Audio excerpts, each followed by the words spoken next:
اگر واقعاً آپ جائزہ لیں آپ حیران رہ جائیں گے. لوگ سمجھتے ہیں جیسے مولا نے نعوذ باللہ تعالیٰ معاش پہ محنت نہیں کی. جب تک جہاد میں تھے جہاد پہ محنت کی, کچھ نہیں کمایا. جو کمایا وہ مثلا کسی ٹائم پہ گئے کام کیا, گھر کی ضرورت پوری کر لی. جب جہاد کا دور ختم ہو گیا, حکومتوں نے پابندی لگا دی کہ مولا مدینے سے باہر نہیں جا سکتے, تو مولا کیا گھر میں نعوذ باللہ تعالیٰ کچھ نہیں کر رہے تھے؟ پھر محنت مزدوری, بیابانوں کو آباد کر دیا, نخلستان لگا دیے, لاکھوں درخت اگائے مولا امیر المومنین نے, لاکھوں درخت. اور زمین کا سلیکشن, یہاں پہ اگر ہوا زیادہ ہے تو یہ کرو, یہاں پہ اگر مٹی ایسی ہے تو یہ کرو. یہ امام کی روایتیں موجود ہیں. ایک روایت میں شاید میں نے پہلے بھی آپ کی خدمت میں عرض کی تھی, امام ایک جگہ سے تشریف لا رہے تھے, ایک آدمی آ رہا تھا اپنی زمین پہ سے, اور وہ سر جھکا کے بڑ بڑ کرتا ہوا آ رہا تھا. ہم نے فرمایا کہ کیوں پریشان ہوں؟ تو کہنے لگا کہ میں اس زمین سے تھک گیا, اس نے زمین نے مجھے تھکا دیا. امام نے فرمایا کیا مشکل ہوئی؟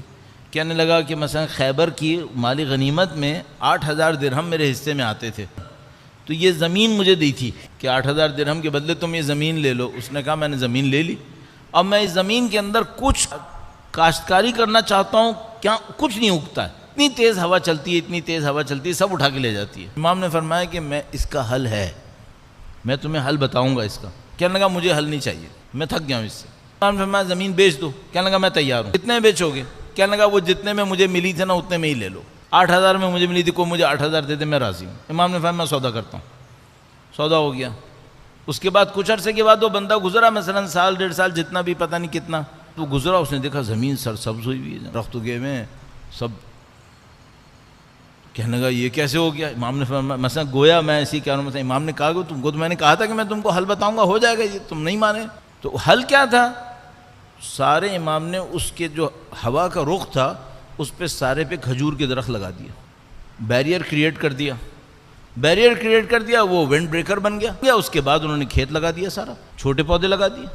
وہ جگہ جو کوڑیوں کے مول تھی وہ امام نے اس کو آباد کر دیا. کتنی زمینیں ایسے آباد کی, کنویں کھودے ہیں, چشمے جاری کیے ہیں, قناتیں جاری کی ہیں, یہ سارے کام امام نے محنت کی ہیں, سالوں محنت کی ہے ان کے اوپر.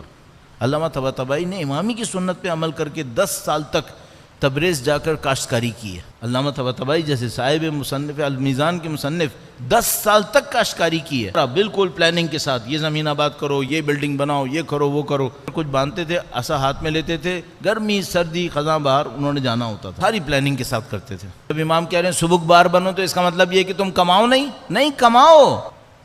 خزانے کیوں بناتے ہو, ذخیرے کیوں کھڑے کر رہے ہو؟ پھر کیا کریں؟ اولاد کے لیے چھوڑ کے مر جائیں. اولاد کے لیے اتنا چھوڑو کہ دوسروں کے محتاج نہ ہوں, سست بھی نہ بنے.